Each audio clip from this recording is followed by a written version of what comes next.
Bet Aderech, Casa del Camino, presenta en esta conferencia a Rab Mijael Ávila.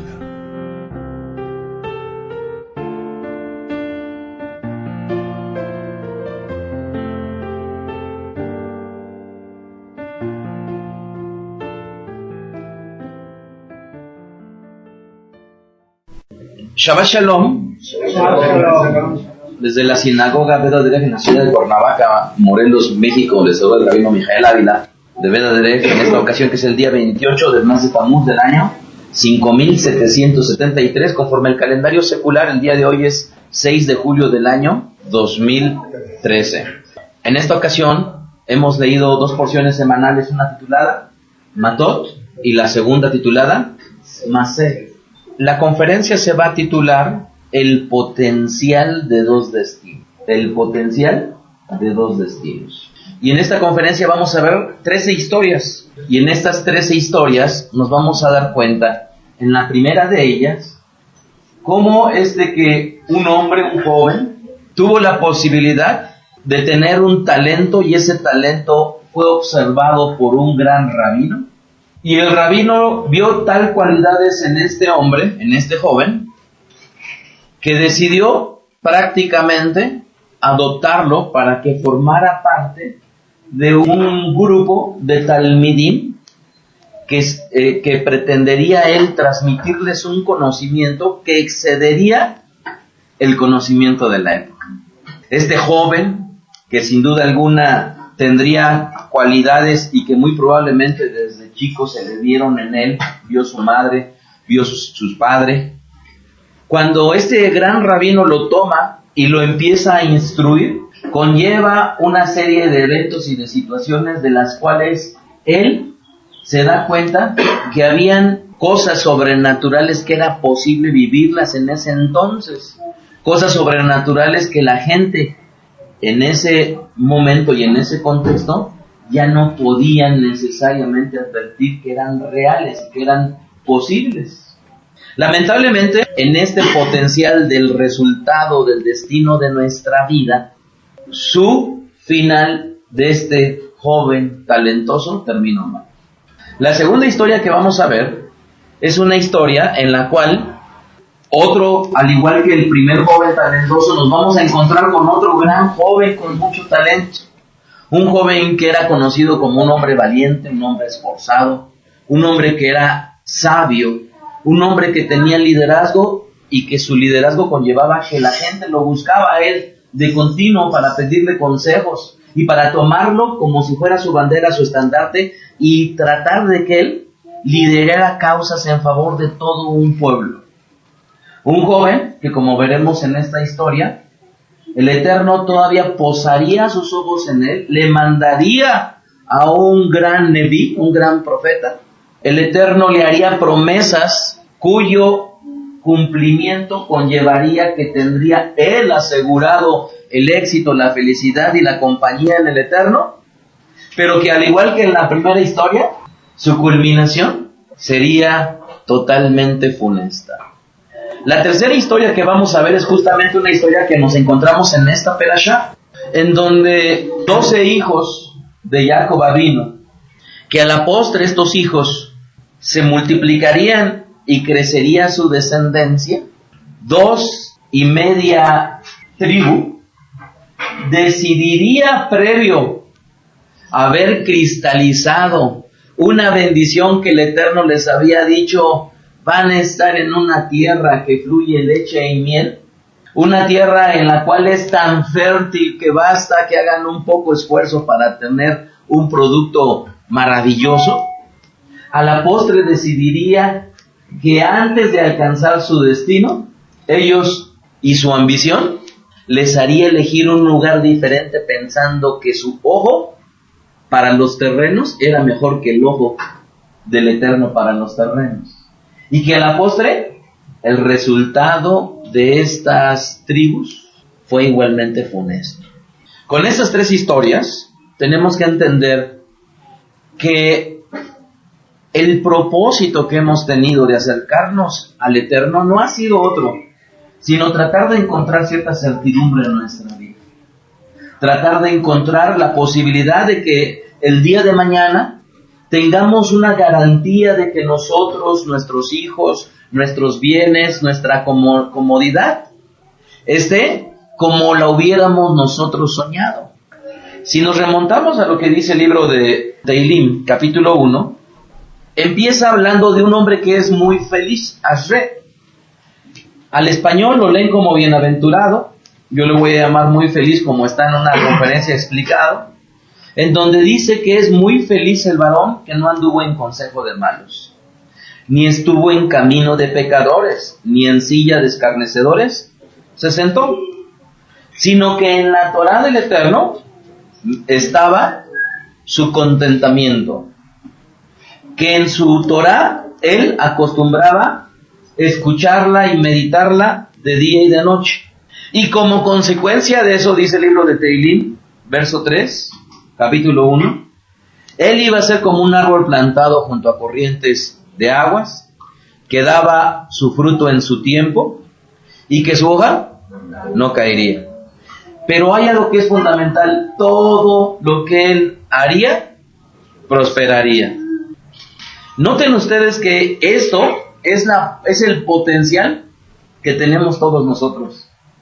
Es el potencial que tenemos de poder decir, si todo lo que yo voy a tener en mis manos y que el Eterno me va a dar la posibilidad de hacerlo, si yo me aplico de una manera correcta, amados, tendremos éxito. Tendremos una vida abundante, tendremos una vida feliz. Aseguraremos no nada más nosotros y nuestra esposa, sino nuestros hijos y los hijos de nuestros hijos, el potencial de que el Eterno nos tome en sus manos. Y este potencial es el que tenemos nosotros todos. Y que si tan solo nos remontamos a cuando éramos cada uno de nosotros chicos, niños, por favor, tratemos de pensar, tal vez tú estabas alguna ocasión, no sé si estabas en la primaria o en la secundaria o en la preparatoria, y tú llegabas de repente a soñar lo que ocurriría contigo y tu vida. Y tal vez en ese momento, cuando todavía estabas bajo el amparo de tus padres o de tus tutores, lo que estabas tú suponiendo que ocurriría es de que el futuro que ibas a tener era un futuro promisorio. Era un futuro en el cual soñabas tal vez algún día con tener algunas propiedades, soñabas algún día con tener tal vez la posibilidad de conocer ciertos lugares, soñabas con algún día decir, tengo a mi familia y toda mi familia está en perfectas condiciones, y tal vez te imaginabas tener a unos hijos, y todo ese deseo y ese anhelo y esa esperanza que tú tenías puesta en el futuro, tal vez no consideraste que para poder hacer que tuviera fundamento era necesario establecerlo. Esto es, para que un hombre viniera a ser lo suficientemente feliz y que todo lo que tuviera en sus manos fuera próspero, necesitaba escuchar y obedecer, necesitaba prestar atención a todo lo que estaba escrito con el objetivo de que su futuro efectivamente fuera lo suficientemente promisorio como cualquiera de nosotros soñamos.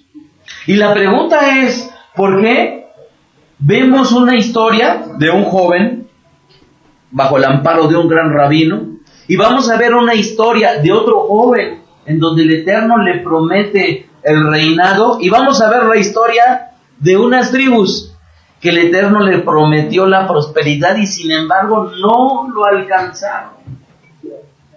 Y es que la historia que yo les quiero platicar, amados, es una historia para nosotros y para nuestros hijos. Es una historia en la cual tengo la esperanza de que pongamos oídos atentos a que el Eterno no nos permita que vayamos en una disipación en la cual siempre nos despertamos y durmamos con la esperanza de que el día de mañana cambiará, cuando ese día de mañana nunca llega.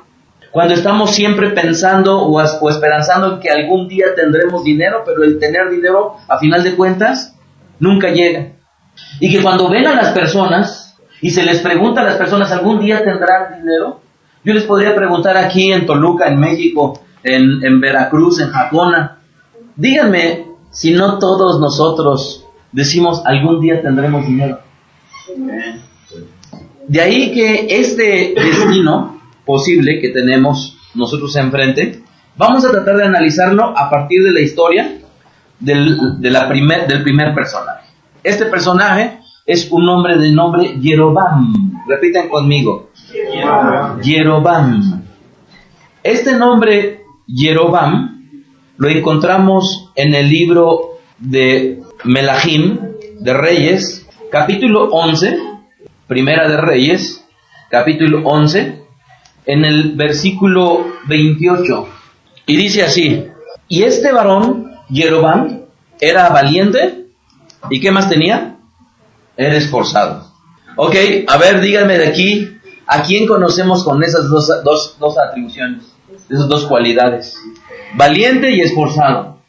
Y dice que no nada más era valiente y esforzado, sino dice que viéndolo Shlomo, al joven que era un hombre activo. ¿Qué característica tiene? Activo.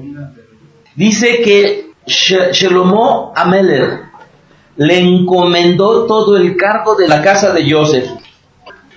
Y encomendándole a Yosef, o la casa de Yosef, o Bet Yosef, a este hombre, cuyas cualidades eran valiente, esforzado y activo. Imaginémonos nosotros, amados, a cuántos de nuestros hijos los podríamos considerar con esas atribuciones, con estas cualidades. O más allá, ¿cuántos de nosotros como padres pudiéramos estar instando a nuestros hijos la valía de poder estar siempre al pendiente de las circunstancias, estar al pendiente de las necesidades? ¿Cuántos de nosotros estamos trabajando para que nuestros hijos puedan no hacer las cosas que les pedimos, sino más bien hacer que ellos tengan la posibilidad de por sus propios deseos hacer lo que es correcto hacer?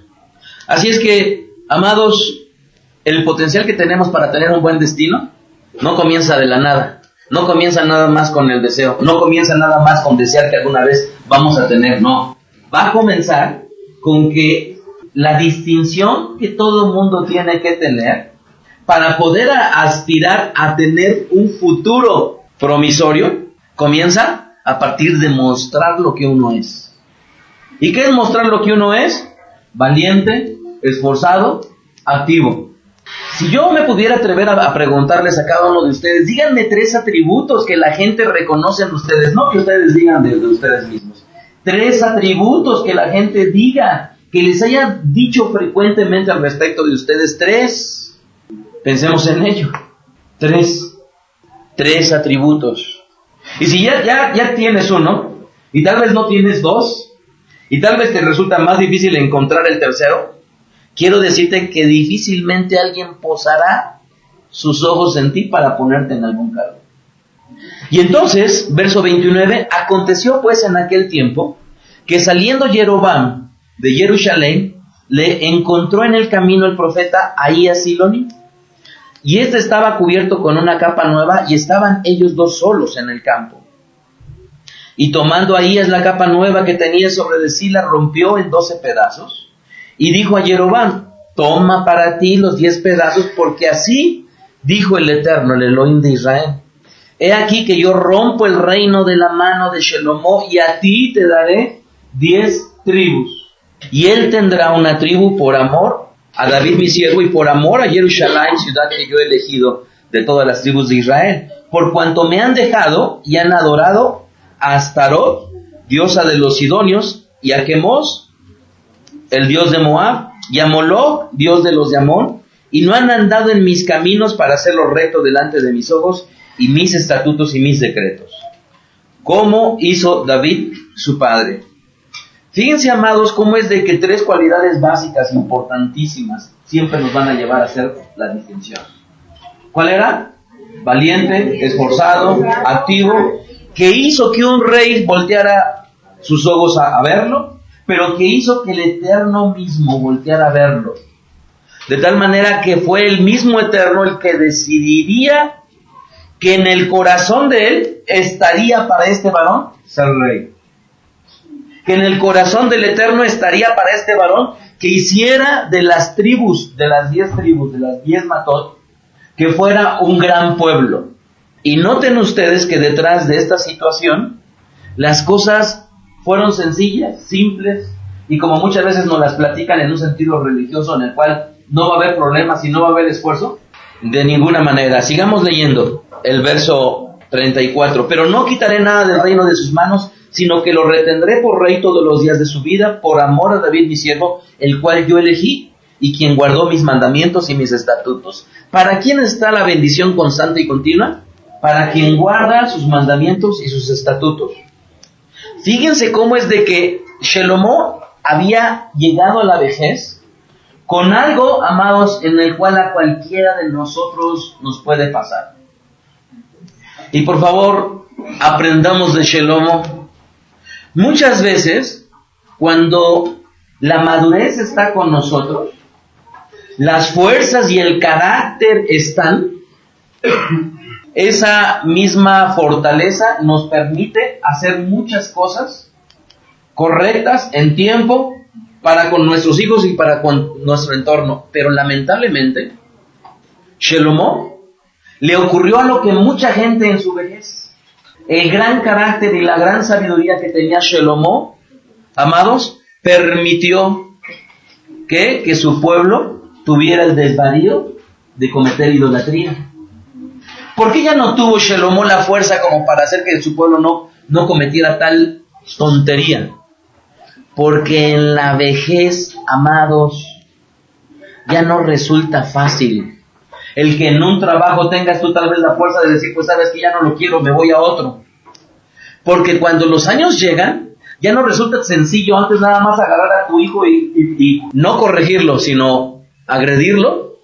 Pero cuando ya están grandes ya no resulta sencillo el poder hacerlo. Sino más bien, Shelomo cometió el grave error de dejar de hacer lo correcto entrados sus años. Y eso, amados, a cualquiera de nosotros nos puede pasar. De ahí que nuestro esfuerzo tiene que seguir siendo constante y continuo. ¿Por qué? Porque lo demuestra el hecho de que David guardó la voluntad, los mandamientos y los estatutos. Lamentablemente, en su vejez, Shelomo cometió el desvarío de no permitir que el pueblo siguiera en pos de Akadosh Baruj Hu.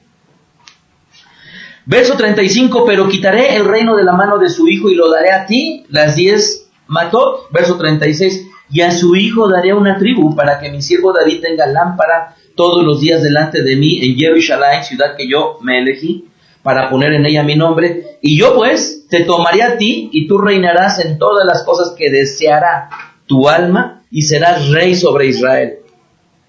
Imagínense, amados, que el Eterno nos dijera a cualquiera de nosotros lo que desee tu alma. ¿Qué es lo que desee? ¿Qué es lo que desee tu alma? Y que detrás de esa promesa del Eterno nos encontramos, verso 38, la condición.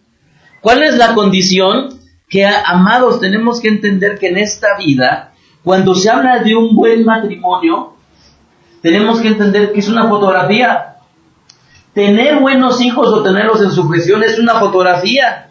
Tener un buen empleo y ser un buen trabajador es una fotografía. Ser un buen siervo del Eterno, rabino, roé, shaliach, neví, es una fotografía. Y que en todas esas áreas de nuestra vida, como padres, como hijos, ser buenos hijos, ser buenos padres, es una fotografía. ¿Y por qué es una fotografía?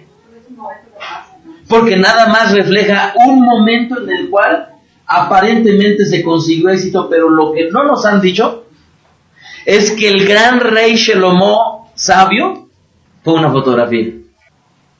Y que cualquiera de nosotros, amados, podemos ser simple y sencillamente eso, una buena fotografía. Pero que después de que la fotografía se tomó, lo que va a ocurrir con el matrimonio, en la relación con los hijos, en el trabajo, en la prosperidad, no está garantizado por un esfuerzo que se hizo. No lo está. Y lo vamos a ver en donde dice el verso 38 la condición.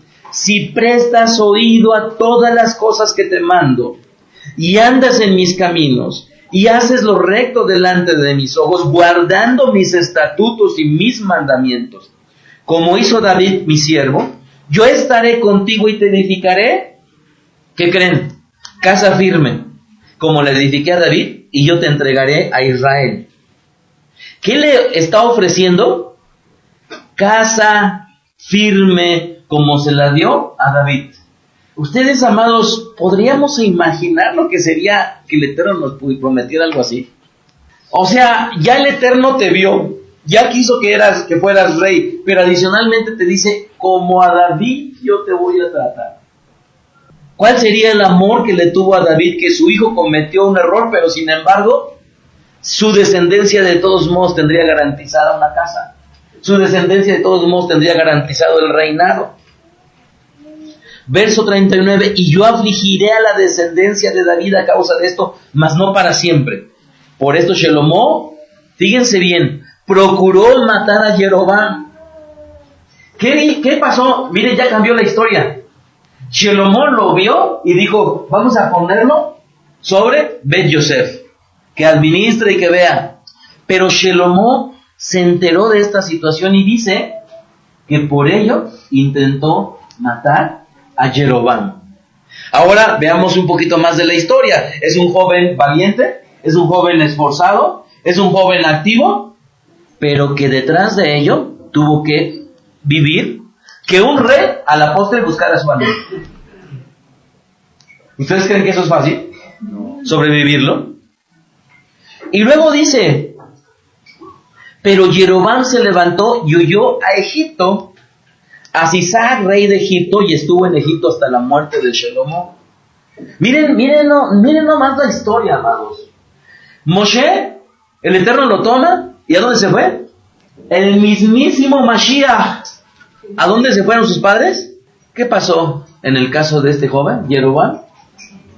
No estaba pintado como para que tuviera una vida cuya Torah la reflejara como un éxito.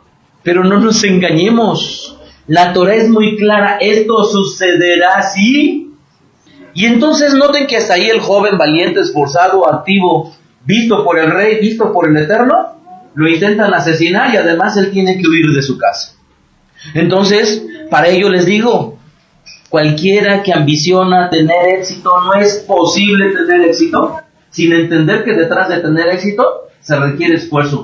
Si detrás de querer tener éxito se requiere diligencia, si detrás de tener éxito se requiere madurez, si detrás de tener éxito se requiere que nosotros tengamos el esfuerzo para poder hacer las cosas y entonces enfocarnos a un destino que pueda ser promisorio. Pero ¿cuántas veces ya somos lo suficientemente grandes y tenemos que estudiar para un examen y lo dejamos de lado? Tenemos tal vez que entregar un trabajo y decimos, mañana lo entrego. Tenemos tal vez que cumplir con una obligación y digo, ya no, es que no quería pararme el día de hoy. ¿Cuántas veces en nuestra vida a lo largo de la semana nos hemos enfrentado contra nosotros mismos? Y lo más triste es que nuestra pereza, nuestra falta de diligencia, nuestra falta de compromiso nos ganó. Si yo no les hubiera advertido cuál iba a ser el desenlace de Jeroboam, hasta este momento, ¿cuál sería su futuro? Éxito. Seguimos leyendo.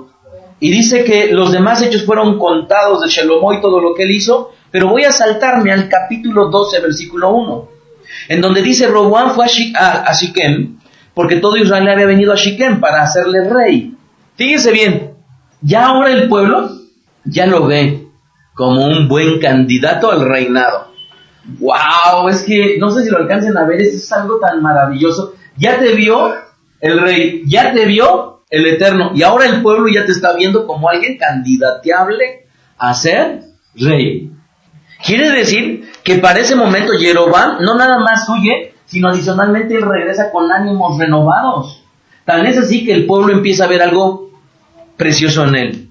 Seguimos leyendo y dice el verso 2, y aconteció que cuando lo oyó Jeroboam, hijo de Nabat, que aún estaba en Egipto, a donde había huido delante del rey Shelomó, y habitaba en Egipto, enviaron a llamarle, y vino pues Jeroboam y toda la Keilah de Israel, y hablaron a Roboam diciendo, tu padre agravó nuestro yugo. Pero voy a hacer un paréntesis, no sé si vieron lo que acabo de leer.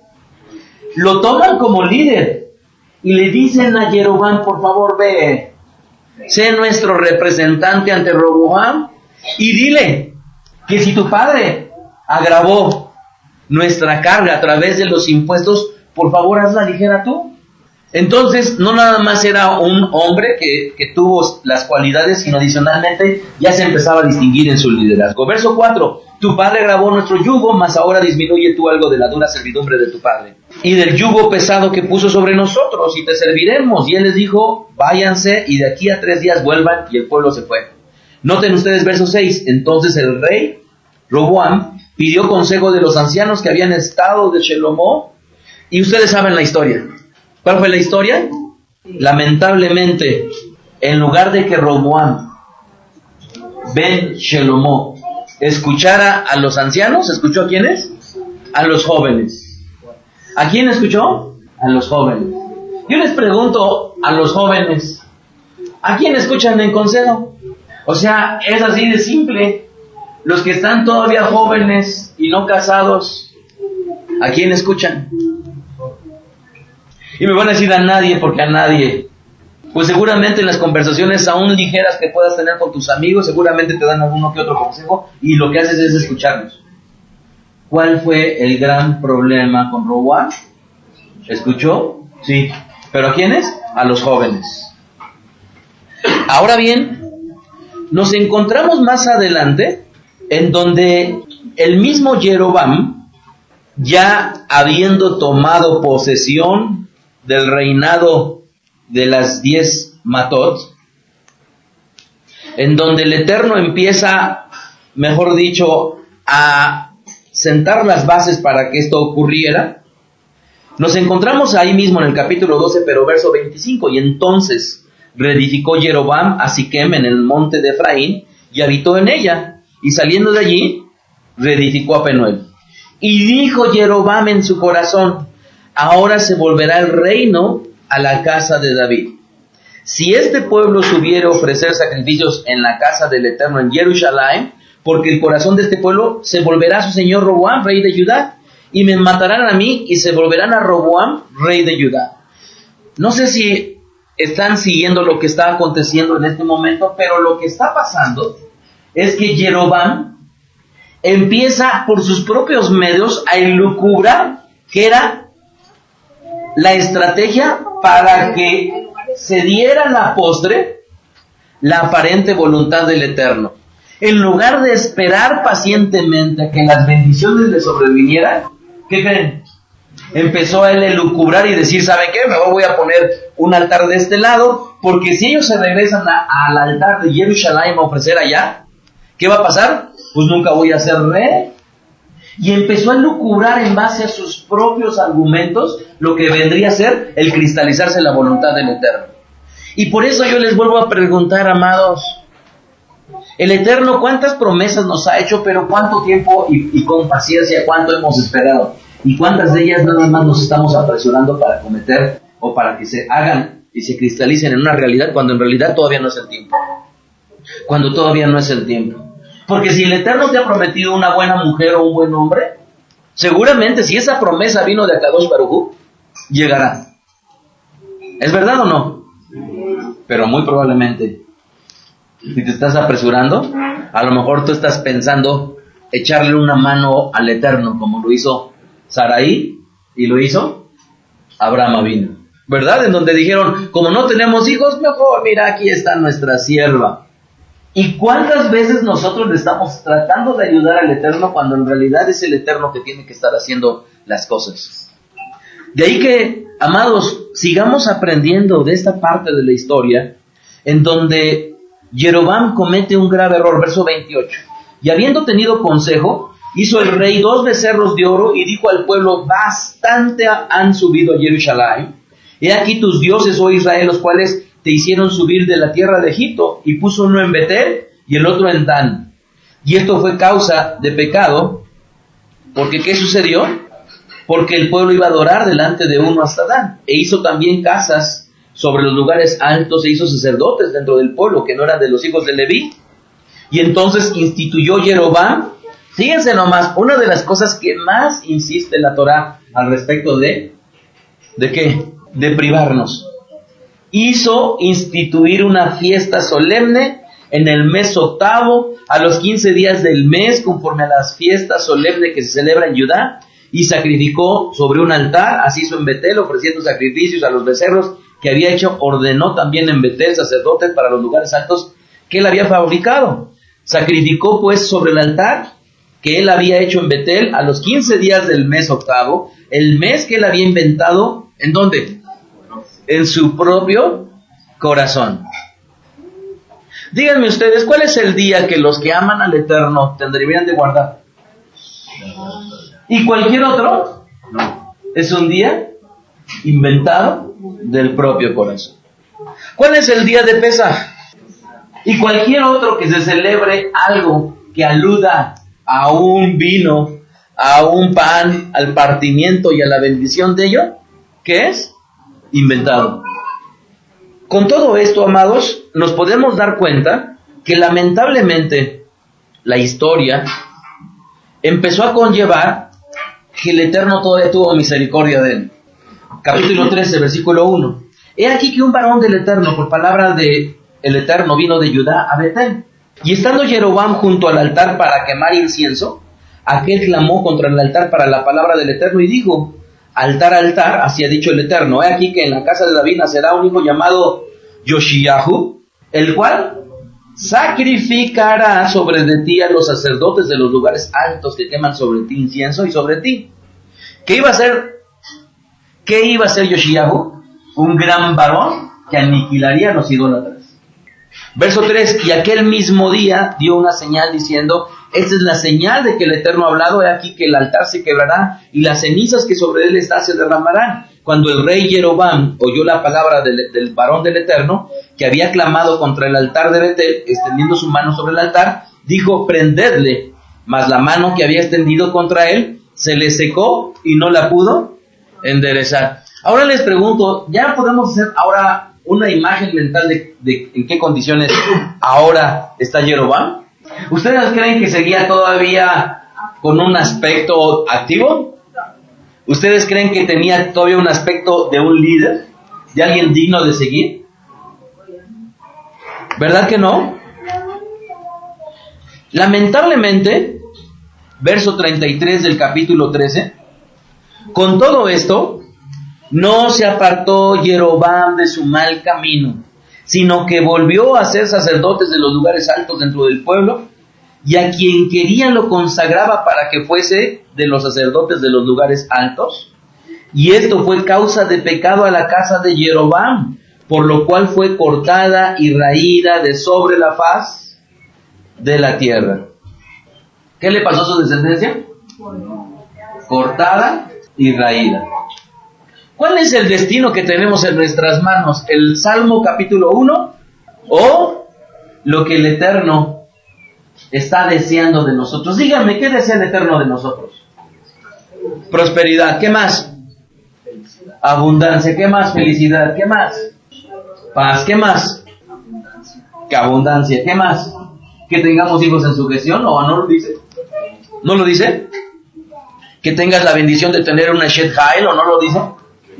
Que tengas la bendición de tener un varón como la Teilat capítulo 1. ¿No lo dice? Les pregunto yo, amados, ¿cuántas bendiciones tenemos sobre de nosotros? La pregunta es, ¿será el Eterno el que se equivoca o seremos nosotros?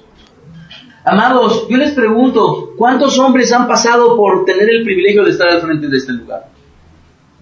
¿Será el corazón del Eterno el que se equivocó? ¿Será el corazón del Eterno el que se equivocó? Así que con esta historia, amados, tenemos la primera historia en donde del mismo corazón del Eterno deseaba lo mejor. ¿Y lo mejor para quién? Para su propio pueblo. Segunda historia. El nombre de este personaje es un nombre ilustre. ¿Por qué? Porque el nombre de este personaje, de esta segunda historia, es llamado Yehudá. Y que este nombre, que sería un patronímico, se convertiría para el identificativo de un pueblo, de nuestro pueblo, los Yudim. Y que así se le conocería a nuestro pueblo, ¿como quiénes? Como los que alaban a Kadosh Baruj Hu. Así es que desde el momento en que nació este varón de la historia que voy a contar a continuación, Es un nombre el cual sus padres, ¿qué creen que dijeron? ¿Queremos que nuestra genealogía se acabe? No. ¿Queremos que nuestra genealogía sea bien hablada a través de este hijo que el Eterno nos va a dar? Sí. ¿Queremos que este hijo represente de una manera correcta y adecuada a lo que sería el éxito, la abundancia y la bendición del Eterno? La respuesta es sí. Y para ver la vida de este hombre les voy a pedir por favor que vayamos al Brit Hadashah en el capítulo 6 del libro de Lucas 6, verso 12. En aquellos días él fue al monte a orar, a hacer tefilá, y pasó la noche en tefilá a Kadosh Baruj. Y cuando era de día llamó a sus talmidim y escogió a 12 de ellos, a los cuales también llamó Shaliachim. Noten ustedes que la historia que empezamos a ver es una historia en donde está lleno de hombres y de mujeres. ¿Cuántos? No lo podemos saber. ¿Pero por qué no lo podemos saber? Porque está diciendo que después de que subió Mashiach a su encuentro con el Eterno, ¿qué fue lo que debió de haber orado? Dame sabiduría. ¿Para qué? Para saber escoger. ¿Por qué? Tengo muchos talmidim, pero solamente quiero escoger 12. Díganme ustedes, ¿creen que dentro de estos 12 debieron de haber sido varones valientes? ¿Esforzados? ¿Activos? ¿Con liderazgo? ¿Sí o no? Y entonces dice, escogió a 12 de ellos, a los cuales también llamó Shaliachim. ¿A quién escogió? Shimeón, a quien también llamó Kefá, a quien su hermano, Jacob y Johanán, ¿eso sí lo dice? Jacob y Johanán, el nombre de este personaje, Andrés, de origen, era un israelita. Y dice más adelante entonces, a Jacob, a Johanán, a Felipe, a Bartolomé, a Matitiahu, a Tomás, a Jacob, hijo de Alfeo, a Shimeón, llamado el celote. Y miren el verso 16, ¿a quién escogió? A Yehudá, hermano de Jacob, y a Yehudá Iscariote, que llegó a ser, ¿quién? El traidor. Noten ustedes, amados, que la historia que vamos a empezar a ver nuevamente es un hombre que seguramente se distinguió. Es un hombre cuyo rabino puso los ojos en él. Pero que también habla de que cuando el Mashiach subió al monte a pedir sabiduría para quién elegir, ¿quién también lo vio? El Eterno. ¿No se parece la historia? El potencial que todos tenemos de poder alcanzar un destino que sea un destino promisorio. Pero insisto, la fotografía de ese momento no era otra cosa sino una fotografía, un momento. Y de ahí que cuando yo volteo a ver en el servicio al Eterno, amados, no me cabe duda que han habido hombres y mujeres que han sido esforzados. Pero ¿saben qué? Una fotografía. No me queda duda que han habido jóvenes que se han distinguido. Una fotografía. El reto que todos tenemos es no ser una fotografía, sino seguir teniendo una historia que siga avalando lo que nosotros en realidad somos. Y por ello, la conclusión de esta y la siguiente historia la veremos muy prontamente, y ya a punto de que acabe el mes de Tamuz del año 5773, y por lo tanto se despide el rabino Mijael Ávila, esperando que en la siguiente conferencia veamos la conclusión de una enorme lección para cada uno de nosotros, y que de este destino que tenemos, el promisorio o el destino fatalista, amados, nosotros aprendamos de esta historia para que podamos entender que lo mejor es elegir siempre lo correcto. Shem Shalom. Escuchaste a Rab Mijael Ávila. Para conocer más de sus conferencias, visita la página betadrej.com. Síguenos en las redes sociales, YouTube, Facebook, Twitter. Búscanos como Mijael Ávila. Si deseas adquirir alguna conferencia o estudio particular, escríbenos al correo mijael@betadrej.com. Shalom Alejem.